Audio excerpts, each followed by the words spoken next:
The average family of four will spend between $6,000 and $12,000 on a Walt Disney World vacation. Everyone looking at those numbers wants to bring them down, but nobody wants to ruin the trip to do it. Usually, that leaves you staring at a frustrating choice. You can pay a massive premium to stay in a Disney-owned value resort just to secure the operational perks you need to survive the parks. Or you can book a random, cheap off-property hotel down the highway. But doing that usually means stripping away those essential advantages and making your trip infinitely harder. There is a third option, a specific geographic tier of resort hotels known as the Disney Springs area. These properties offer the exact on-property operational perks you need at standard off-property prices. By targeting this exact loophole, a family of four can save up to $1,400 on a week-long trip. The Disney bubble tax is entirely negotiable. You just need to know exactly which geographic zone to book. Let's run the actual numbers. Even the entry-level Disney value and moderate resorts are going to cost you anywhere from $130 to $380 a night. This split-screen matrix compares those rates against the official Disney Springs area hotels, like the Hilton or Wyndham. They sit right on Disney property, but they only run between $100 and $180 per night. Look at the bottom row that just appeared. Those initial room savings multiply when you factor in food. Properties like the Drury Plaza in Disney Springs offer a free hot breakfast for the entire family, wiping out another major daily expense. Even if your hotel doesn't include breakfast, you can order a $60 to $100 grocery delivery on arrival day. That bypasses the $50 you'd spend every single morning buying breakfast inside the Disney parks. The trade-off to hit these net Rs is straightforward. You have to sacrifice the 24/7 immersive Disney theming and step outside the isolated resort bubble.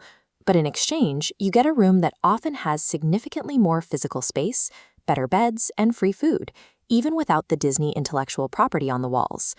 Guests paying top-tier rates for an official value resort are often spending over $1,000 extra strictly for the brand aesthetic, rather than superior lodging utility. You have to be careful, though.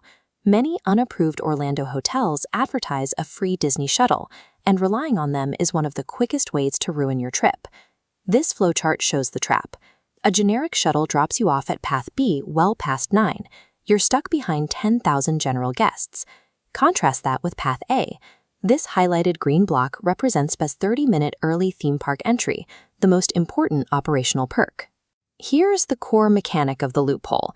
The official Disney Springs area hotels are included in this exact early entry perk. Almost all other budget Orlando hotels are excluded. That 30-minute head start means you can walk directly onto top-tier attractions like Rise of the Resistance or Flight of Passage with minimal standby waits. Securing those rides early eliminates the pressure to buy daily individual Lightning Lane passes for your entire family, saving you even more money. The only real logistical drawback is that the Disney Springs shuttles might run slightly less frequently than the official Disney buses during the middle of the day. The right off-property hotel is a strategic savings multiplier. The wrong one is a logistical trap that destroys your entire morning park strategy. You need that morning efficiency because a 7-day Disney trip is an endurance event. Guests walk 8 to 12 miles daily in severe Florida heat. That requires careful energy management starting on day 1. Check into your hotel and walk over to the free entertainment district to settle in, rather than burning a $100 park ticket on a partial travel day. Once you hit the parks, you have to build in a midday break. Retreating to your off-property pool between noon and 3 gets you out of the peak crowds and the worst temperatures.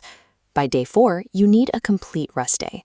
Taking 24 hours away from the parks resets your physical endurance, so the final half of your trip doesn't turn into a forced march. This is where that $1,400 in hotel savings pays off again. Taking a zero park day feels financially viable when you aren't paying $300 a night for an official Disney value room you're barely using. Keeping your room costs down provides the financial freedom to prioritize a sustainable pace over a frantic schedule. Deciding where to stay comes down to a strict prioritization of what your family values. If 24/7 Disney immersion and zero transit friction are the most important elements of your vacation and budget is secondary, you should book the official Disney Value Resort. For families prioritizing budget efficiency and technical park strategy, the Disney Springs area delivers the highest return on investment.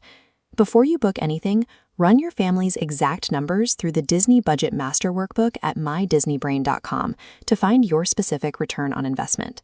You can pair that with the Walt Disney World First Timers Complete Planning Guide.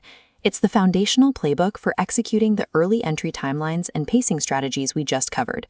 Both are available from My Disney Brain, a podcast and platform built to give you the clear, confident intelligence you need to navigate these decisions. Ultimately, the true magic comes from the time you spend together inside the parks, not the price tag of the bed you sleep in.